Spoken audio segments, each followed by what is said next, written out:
Welcome all of you in today's discussion, Accounting Equation Part 2. I am Dr. Vikas Kumar, Assistant Professor, Department of Commerce, Government PG College, Obra, Sonbhadra, Uttar Pradesh. Some important transaction related to accounting equation, that is effect of revenue expenses oblique payment in accounting equation, effect of revenue income oblique receipts in accounting equation, and interest on capital, interest on drawings, depreciation. These are the important point we can see one by one. Effect of revenue expenses oblique payment. Minus cash. It is based upon dual concept. जब भी हम revenue expenses का payment करेंगे तो cash मेरे पास से जाएगा, payment जब भी हम करते हैं तो कैश आउट होती है. एंड सेकंड, जब भी हम कोई एक्सपेंस करते हैं तो मेरा प्रॉफिट कम होता.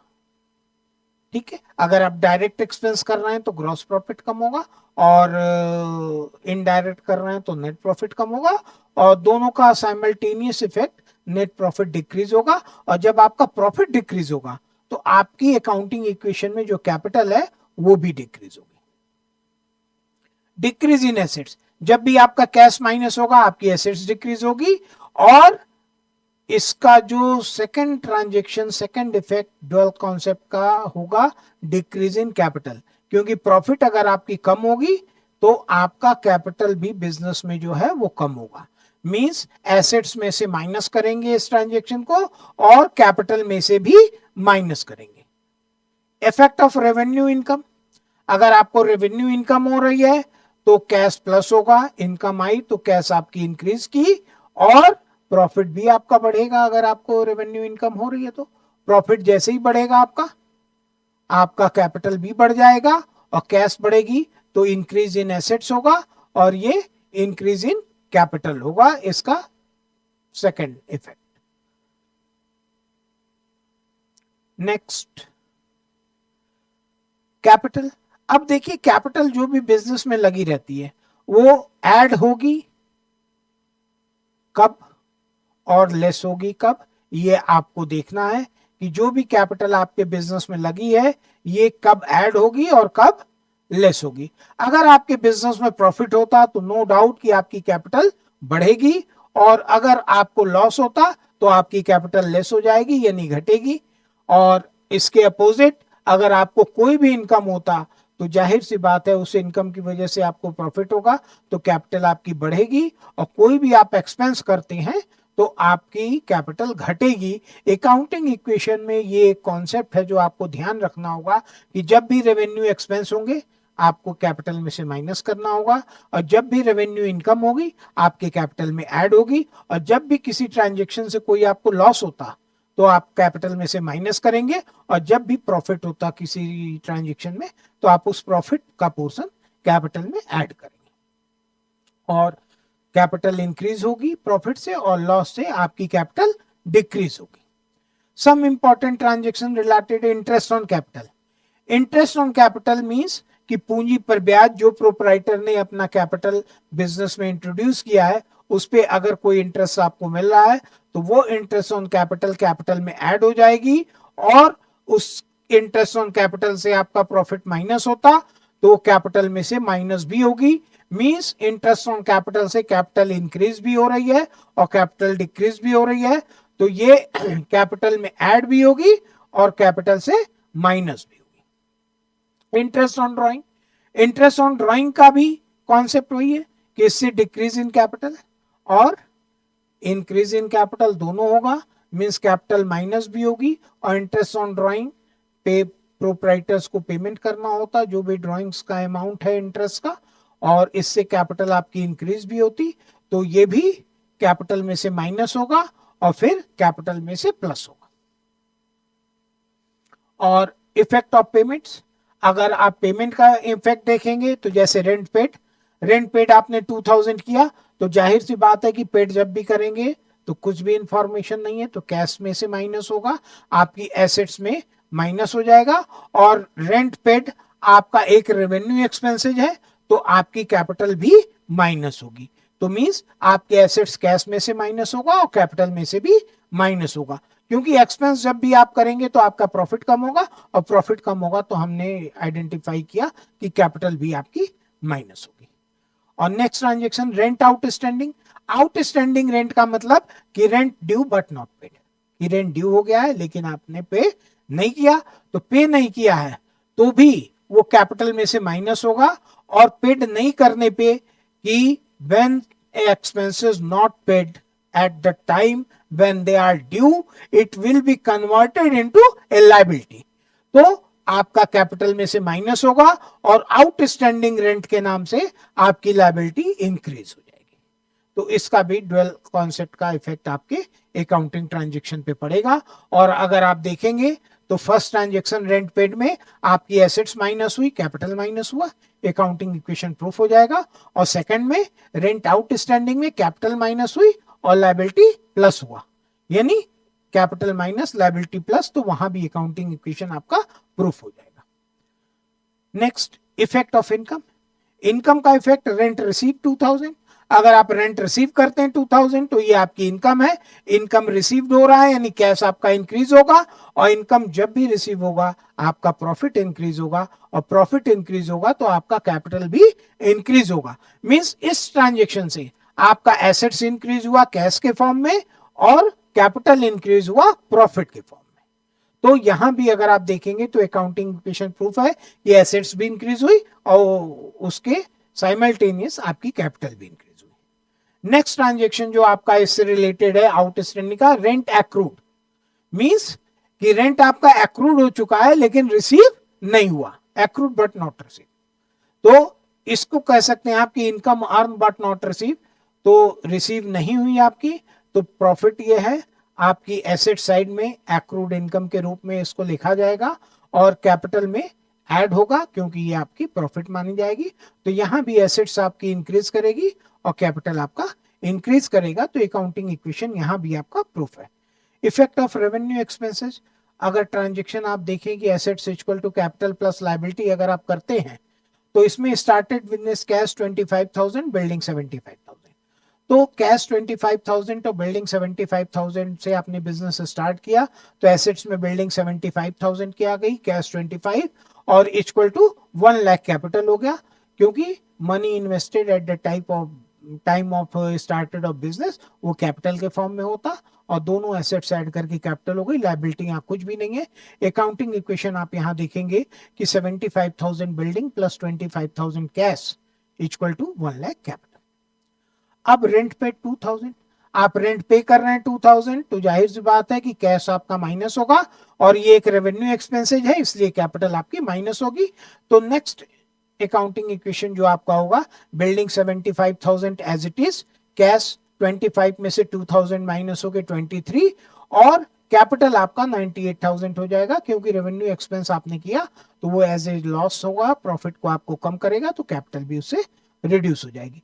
Next rent due but not paid 2000, rent due but not paid means rent outstanding, तो कैपिटल में से ये माइनस होगा 2000 और एक नई लायबिलिटी क्रिएट हो जाएगी कि expenses due but not paid, then it will be converted into liability, और लायबिलिटी साइड में आउटस्टैंडिंग रेंट एक लायबिलिटी क्रिएट हो गई 2000 की। तो आप इसके बाद अकाउंटिंग इक्वेशन अपना देखेंगे तो 75,000 building as it is, 23,000 cash as it is, क्योंकि कैश के ऊपर भी कोई इफेक्ट नहीं पड़ा क्योंकि रेंट आपका आउटस्टैंडिंग था, आपने पे किया ही नहीं था, तो कैश पे कोई इफेक्ट नहीं होगा, और कैपिटल में आपका 2000 माइनस हो जाएगा 96,000, और आउटस्टैंडिंग रेंट आपका 2000, एक नई लायबिलिटी आपकी क्रिएट हो जाएगी रेंट पेड न करने पे। और रिलेटेड टू रेवेन्यू रिसिप्ट देख लीजिए आप, अगर हम ट्रांजेक्शन को वही लेते, बिजनेस स्टार्टेड विद कैश 25 और 75,000 बिल्डिंग, तो ये बेसिक अकाउंटिंग इक्वेशन क्लियर है। रेंट रिसीव 2000 है, तो 2000 अगर आप रेंट रिसीव करते तो आपके कैश में 2000 ऐड हो जाएगा, क्योंकि रेंट जब भी आप रिसीव करेंगे कैश फॉर्म में, कैश आपके पास आई तो एसेट्स इंक्रीज हो गई, और ये एक इनकम है, तो इनकम जब भी आपको होगी आपका प्रॉफिट इंक्रीज करेगा, और प्रॉफिट इंक्रीज जो करेगा वो आपकी कैपिटल उससे अकाउंटिंग इक्वेशन में ऐड हो जाएगी। तो that is new accounting equation आपका बिल्डिंग एज इट इज है 75,000, और आपकी कैश जो 25,000 थी, 2,000 आपने रेंट रिसीव किया तो 27,000 हो गई, और कैपिटल आपकी 1 लाख थी, 2,000 आपको रेवेन्यू इनकम हुई, रिसीव्ड हुआ रेंट, तो वो आपकी 1,02,000 हो गई। Next, rent due but not receive 2,000, rent due लेकिन रिसीव नहीं हुआ, तो ये एक एक्रूड रेंट आपका हो गया, ये एक एसेट्स आपकी इंक्रीज हो जाएगी, और ये इनकम का पार्ट है, तो आप अकाउंटिंग प्रिंसिपल के बेस पे आप उसी ईयर इसको कंसीडर करेंगे और अपनी कैपिटल में ऐड कर देंगे, क्योंकि इनकम बढ़ी आपकी तो कैपिटल भी आपकी बढ़ जाएगी। तो न्यू अकाउंटिंग इक्वेशन जो आपको होगा, building as it is 75, cash आपकी एज इट इज 27, क्योंकि rent due but not receive नहीं हुआ आपको, तो एक्रूड रेंट एक नया एसेट्स आपकी क्रिएट हो जाएगी 2,000 की, और कैपिटल आपका 2,000 इंक्रीज होकर 1,04,000 हो जाएगा। Means total assets 1,04,000 into capital 1,04,000 plus liability आपकी नील है। तो ये रेवेन्यू रिसीप्ट का ट्रांजेक्शन था। अब इंटरेस्ट ऑन कैपिटल का देखिए, सेम अकाउंटिंग इक्वेशन मैंने लिया है बार बार कि building started, business started with building 75 and cash 25, तो ये बेसिक अकाउंटिंग स्ट्रक्चर मेरा वही है, और उसमें इंटरेस्ट ऑन कैपिटल 2,000। तो इंटरेस्ट ऑन कैपिटल जब भी होता है ये एक एक्सपेंसेज है, तो ये कैपिटल में से माइनस होगा, और इंटरेस्ट ऑन कैपिटल से कैपिटल आपकी इंक्रीज होती तो वो कैपिटल में प्लस भी होगा। तो ये एक ऐसा ट्रांजेक्शन है जो कैपिटल में ऐड भी होगा और कैपिटल से माइनस भी होगा, तो कैपिटल पे कोई इफेक्ट नहीं होगा। एसेट्स आपकी एज इट इज है, बिल्डिंग 75,000 और cash 25,000। Next, interest on capital 2%। कभी कभी ये 2% परसेंटेज के अमाउंट में भी इंटरेस्ट ऑन कैपिटल को दे देता, जैसा कि आप सभी लोग अवेयर हैं, क्लास 7th 8th में पढ़े होंगे कि इंटरेस्ट अमाउंट में भी गिवन हो सकता है और परसेंटेज में भी। तो 2% गिवन है, interest 2%, interest on capital 2% means कि कैपिटल आपकी 1 लाख थी तो उस पर आप 2% कैलकुलेट किए तो 2,000 आया, और माइनस 2,000 कैपिटल में प्लस होगी और कैपिटल में से माइनस होगी, यानी कोई इफेक्ट नहीं होगा। और accounting is art and science both, means कि आपको 2,000 अमाउंट में भी दे सकता और परसेंटेज में भी दे सकता। परसेंटेज में आपको दिया है तो जो आपकी ओपनिंग कैपिटल या लास्ट कैपिटल होगी उस पर आप कैलकुलेट 2% निकाल देंगे, 1 लाख इंटू 2/100, तो वो आपका इंटरेस्ट का अमाउंट आ जाएगा।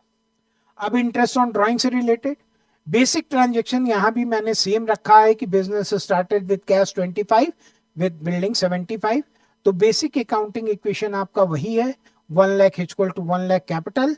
अब interest on drawing 2,000 interest on drawing है, तो इंटरेस्ट ऑन ड्राइंग से भी कैपिटल आपकी इंक्रीज होगी और डिक्रीज भी होगी, क्योंकि इंटरेस्ट ऑन ड्राइंग आपका कैपिटल में ड्राइंग में ऐड होके कैपिटल से माइनस होता, और इंटरेस्ट ऑन ड्राइंग बिजनेस की इनकम होती तो उससे प्रॉफिट बढ़ेगा तो कैपिटल बढ़ेगी, तो कैपिटल में ये माइनस भी होगा और ऐड भी होगा, तो कैपिटल पे कोई इफेक्ट नहीं होगा, कैपिटल अनचेंज होगी।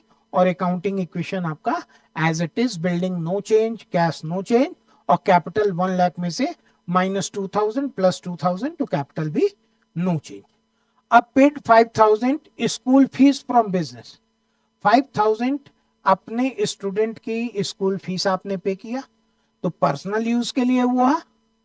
बिजनेसमैन कोई भी एक्सपेंस अपना पर्सनल यूज के लिए करेगा तो वो ड्राइंग्स में ट्रीट होगा। तो paid ₹5,000 school fees from business से किया तो वो कैपिटल में से माइनस हो जाएगी और कैश में से भी माइनस होगी, क्योंकि बिजनेस कैश में से किया तो बिजनेस का कैश 5,000 माइनस हो जाएगा, और वो ड्राइंग्स होगी और कैपिटल से भी 5,000 माइनस होगी। और after this transaction also accounting equation must B proof, क्योंकि कैश आपकी 20,000, बिल्डिंग 75,000, टोटल एसेट्स 95,000 और कैपिटल भी 95,000 प्लस लायबिलिटी आपकी नील हो जाएगी। अब रिलेटेड टू डेप्रिसिएशन, डेप्रिसिएशन क्या है, ये फिक्स्ड एसेट्स पे लगता और due to use gradually year by year depreciation आपका चार्ज होता। और इसमें भी बेसिक ट्रांजेक्शन हमने स्टार्टेड बिजनेस विद कैश लिया है, 25,000 कैश एंड बिल्डिंग 75,000। तो यहां देखिए अकाउंटिंग इक्वेशन का बेसिक जो है आपका एज इट इज है, पिछले कई क्वेश्चन से यही हो रहा है। डेप्रिसिएशन ऑन बिल्डिंग 5,000, बिल्डिंग पे 5,000 आपने डेप्रिसिएशन लगाया, और डेप्रिसिएशन क्या है, फिक्स एसेट्स के यूज करने पे ग्रेजुअली जो डे बाय डे उसके वैल्यू में जो कमी आती है, दैट इज कॉल्ड डेप्रिसिएशन। तो बिल्डिंग में से हमने 5,000 माइनस कर दिया, तो बिल्डिंग मेरी 70 हो गई, और ये जो ग्रेजुअली है डेप्रिसिएशन एक्सपेंस ट्रीट होता, तो एक्सपेंस होगा तो मेरा प्रॉफिट कम होगा, प्रॉफिट कम होगा तो हम कैपिटल से उसको माइनस करेंगे। तो डेप्रिसिएशन आपका, और इसकी फर्दर हम लोग नेक्स्ट क्लासेस में देखेंगे, journal entry depreciation to building होगा, तो डेप्रिसिएशन आपका बिल्डिंग को डिक्रीज कर देगा और ये प्रॉफिट को भी डिक्रीज करता है। तो नेक्स्ट अकाउंटिंग इक्वेशन आपका building 70,000 plus cash 25 as it is 95 और equal to capital 95,000। Building sold 90,000। अब देखिए बिल्डिंग जो आपके पास थी 75 की, 5,000 डिप्रिसिएशन लग गया, बिल्डिंग की वैल्यू कितनी है 70,000। अब 70,000 की बिल्डिंग को आपने सोल्ड कर दिया 90,000, तो जाहिर सी बात है कि कोई वैल्यू आपके पास 70,000 कॉस्ट की बिल्डिंग है, 90,000 में आपने सो किया, तो कॉस्ट 70,000 सेल 90,000, तो 20,000 आपको प्रॉफिट हुआ। तो प्रॉफिट जब भी होगा तो प्रॉफिट का पार्ट आपका कैपिटल में ऐड होगा। इट मींस कि जब भी आपने बिल्डिंग सोल्ड कर दी तो 70,000 बिल्डिंग आपके पास से चली गई, बिल्डिंग में -70 हो गया, और बिल्डिंग को सोल्ड कितने में किया था आपने 90 में, तो 90,000 कैश आपके पास हो गई, कैश ऐड हो गया, बिल्डिंग आपने बेचा तो कैश आपके पास आ गया। लेकिन 70,000 की बिल्डिंग आपने 90,000 में सोल्ड की, तो प्रॉफिट आपको कितना हुआ 20,000, और जब भी प्रॉफिट होगा आपकी कैपिटल ऐड हो जाएगी, 20,000 आपकी कैपिटल में ऐड हो गया, तो न्यू अकाउंटिंग इक्वेशन जो हुआ, अब बिल्डिंग आपने बेच दी तो बिल्डिंग हो गई नील, कैश आपके पास 25 में 90 ऐड हो गया, सेल प्रोसीड जो बिल्डिंग का था तो 1,15,000 आपकी कैश हो गई, और कैपिटल में प्रॉफिट 20,000 ऐड हो गया, तो कैपिटल भी 1,15,000 हो गई, लायबिलिटी आपकी नील। अब रिलेटेड टू डिस्काउंट, डिस्काउंट आपको मालूम है कि हमें परचेज करते समय डिस्काउंट रिसीव होता, वो प्रॉफिट है, और सेल करते समय जो डिस्काउंट हम अलाउ करते हैं वो हमारे लिए लॉस है। तो प्रॉफिट लॉस को आप देखिए, कैपिटल में उसका एडजस्टमेंट, प्रॉफिट हुआ तो ऐड होगा, लॉस हुआ तो लेस होगा। देखते हैं इसके भी एग्जांपल्स कुछ, और ये बेसिक एग्जांपल मेरा वही है जो शुरू से आ रहा है, क्योंकि इससे कॉन्सेप्ट क्लैरिटी के लिए हमने स्टार्टिंग का जो एग्जाम्पल है उसको चेंज नहीं किया है। बेसिक अकाउंटिंग इक्वेशन वही है मेरा कि business started with cash 25 and building 75।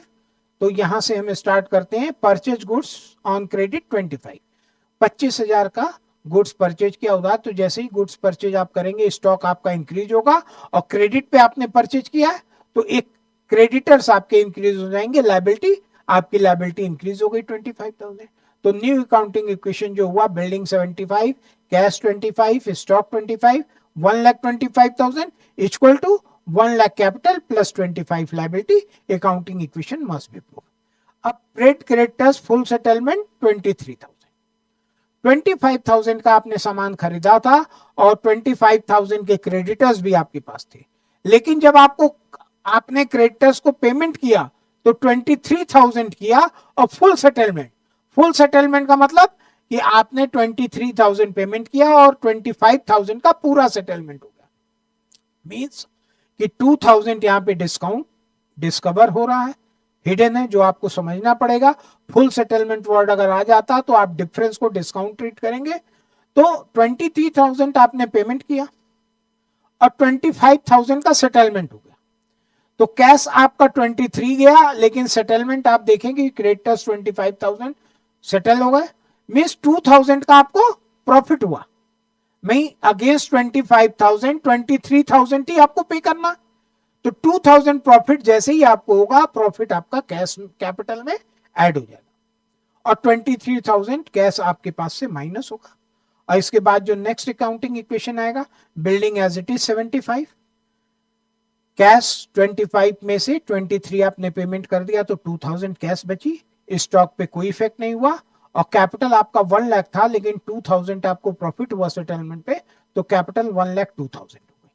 तो एसेट्स देखिए, 75,000 बिल्डिंग, 2,000 कैश 77,000, 25,000 स्टॉक, 1,02,000 आपकी एसेट्स हो गई, और कैपिटल भी 1,02,000, और लायबिलिटी आपकी निल है। अब related to good sold profit और लॉस, यहां भी आप देखिए कि आपका accounting equation 10,000 plus 10,000 plus 7 plus 11, ये एज इट इज हमने लास्ट एग्जांपल का लिया हुआ है बेस। अब इसमें गुड सोल्ड क्रेडिट 5,000, गुड्स आपने सोल्ड किया 5,000 पे, तो आपका स्टॉक लेस हो जाएगा और डेटर्स आपके 5,000 के आ जाएंगे। क्रेडिट पे जब भी आप सेल करते हैं एक डेटर्स नाम के एसेट्स आपकी क्रिएट होती है। ये अकाउंटिंग इक्वेशन उसके बाद भी आपका प्रूफ है। अब इसके बाद जो नेक्स्ट ट्रांजेक्शन आप ले रहे हैं that is goods sold on credit 5,000 cost 3,000। आपने 5,000 का गुड्स क्रेडिट पे सोल्ड किया और जिसकी कॉस्ट थी 3,000, तो स्टॉक में से माइनस 3,000 होगा और डेटर्स में इंक्रीज होगा 5,000, क्योंकि 3,000 की कॉस्ट का गुड्स आपने 5,000 पे सोल्ड किया और बैलेंस शीट में जो स्टॉक रिकॉर्ड होता वो कॉस्ट वैल्यू पे होता। तो कॉस्ट हम 3,000 स्टॉक में से माइनस करेंगे और डेटर्स मेरे 5,000 हो गए और 3,000 कॉस्ट को आपने सोल्ड किया है 5,000 पे, यानी 2,000 प्रॉफिट हुआ, तो प्रॉफिट से आपका कैपिटल इंक्रीज हो जाएगा। और फिर एक नया अकाउंटिंग इक्वेशन जो डेवलप होगा दैट इज फर्नीचर 10,000, स्टॉक आपका 5 में से 3 चला गया 2,000, आपके कैश पे कोई इफेक्ट नहीं हुआ और बैंक पे कोई इफेक्ट नहीं हुआ, डेटर्स आपके 5,000 इंक्रीज कर गए, 5,000 पहले से थे 10,000 हो गए और कैपिटल आपकी 21 और प्लस 8। तो नेक्स्ट ट्रांजेक्शन यहाँ पे देखिए अकाउंटिंग इक्वेशन प्रूफ है और नेक्स्ट ट्रांजेक्शन 50% गुड सोल्ड 1,500। अब यहाँ पे आपको ये समझना होगा कि 50% गुड्स, और आप अगर अकाउंटिंग इक्वेशन लास्ट जो देखेंगे उसमें स्टॉक 2,000 है, तो 50% स्टॉक सोल्ड 1,500 मीन्स 2,000 का 50% अगर आप करें तो 1,000 आएगा। 1,000 स्टॉक को सोल्ड कर दिया 1,500 में, तो आपके स्टॉक में से माइनस होगा 1,000 और कैश में 1,500 ऐड होगा और 1,000 का स्टॉक आपने 1,500 में सोल्ड किया तो 500 प्रॉफिट हो रहा है, तो ये 500 आपका कैपिटल में जाके ऐड हो जाएगा, क्योंकि कोई भी प्रॉफिट होता है तो कैपिटल में ऐड होता है, लॉस होता है तो कैपिटल में माइनस होगा। अब यहां इस अकाउंटिंग इक्वेशन के बाद भी आपका जो अकाउंटिंग इक्वेशन है आप देखेंगे कि ये मस्ट बी प्रूफ हो रहा है, assets equal to capital plus liability. और ये फर्दर एक दो ट्रांजेक्शन हम और देखते हैं कि गुड्स सोल्ड 500 कॉस्ट 1,000, कि गुड्स 500 का आपने सोल्ड किया और कॉस्ट थी 1,000, तो 1,000 की कॉस्ट थी तो स्टॉक में से 1,000 माइनस होगा और 500 में ही आपने सोल्ड किया तो कैश 500 आपके पास आई। लेकिन इस ट्रांजेक्शन का इफेक्ट क्या हुआ कि 1,000 गुड्स सोल्ड 500, मतलब कॉस्ट 1,000 को 500 में आपने सोल्ड किया तो 500 आपको लॉस हुआ और लॉस अगर हो रहा है तो कैपिटल में से वो 500 माइनस होगा। अब न्यू अकाउंटिंग इक्वेशन आपका ये प्रूफ होगा फिर कि फर्नीचर 10,000 स्टॉक अब आपके पास नील हो गया, कैश आपकी 9,000 हो गई, बैंक 11,000, डेटर्स 10,000 और equal to capital 21,811 means 40,000 equal to 40,000। Debtors rupees 5,000 became insolvent, 5,000 के डेटर्स थे जो इंसॉल्वेंट हो गए, इंसॉल्वेंट हो गए मींस कि अब वो आपको पेमेंट नहीं कर पाएंगे, पेमेंट नहीं कर पाएंगे तो डेटर्स में से 5,000 आपको बैड डेब्ट्स की एंट्री करनी पड़ेगी। बैड डेब्ट्स मींस कि आपका लॉस है तो ये आपके कैपिटल में से माइनस हो जाएगा, आपके डेटर्स कम हो जाएंगे और बैड डेब्ट्स आपका कैपिटल को कम कर देगा। तो इसके बाद भी आप देखेंगे कि आपका अकाउंटिंग इक्वेशन प्रूफ होगा, कैपिटल आपकी 5,000 लेस होकर 16,000 हो गई और डेटर्स आपका 5,000 माइनस होकर 5,000 हो गया। तो एसेट्स और कैपिटल दोनों में 5,000 लेस हुआ और लायबिलिटी एज इट इज, तो अकाउंटिंग इक्वेशन आपका फिर प्रूफ रहेगा। Next, creditors rupees 5,000 became insolvent, 50% receive from his assets. Debtors आपके 5,000 के थे जो इंसॉल्वेंट हो गए और उनके एसेट से 50% रिसीव हुआ, तो अब 5,000 के डेटर्स पूरे आपके इंसॉल्वेंट हो गए, अब इनसे 50% रिसीव हो गया यानी 2,500 आपको, सॉरी 60% रिसीव हुआ तो 3,000 आपका कैश आ गया और 2,000 जो हुआ वो आपको बैड डेब्ट्स हुआ तो उससे 2,000 से आपकी कैपिटल माइनस होगी और इसके बाद भी आपका अकाउंटिंग इक्वेशन जो है वो प्रूफ होगा। और this is the accounting equation concept and some important transaction related to depreciation, interest on capital, interest on drawing, bad debt, revenue expenses और revenue income. अकाउंटिंग इक्वेशन में ये हमने देखा 2 क्लास में कि एक बेसिक अकाउंटिंग इक्वेशन के transaction थे और ये स्पेसिफिक नेचर के ट्रांजैक्शन थे जिसमें depreciation, revenue expenses, revenue income, debtors, goods sold on credit with profit, goods sold on cash with loss and insolvency, bad debts के कुछ ट्रीटमेंट हमने किए. और thank you one and all for patience listening. और next class में हम आपको fundamental of accounting, journal entry और टाइप्स ऑफ अकाउंट के बारे में डिस्कशन करेंगे. Thank you once again.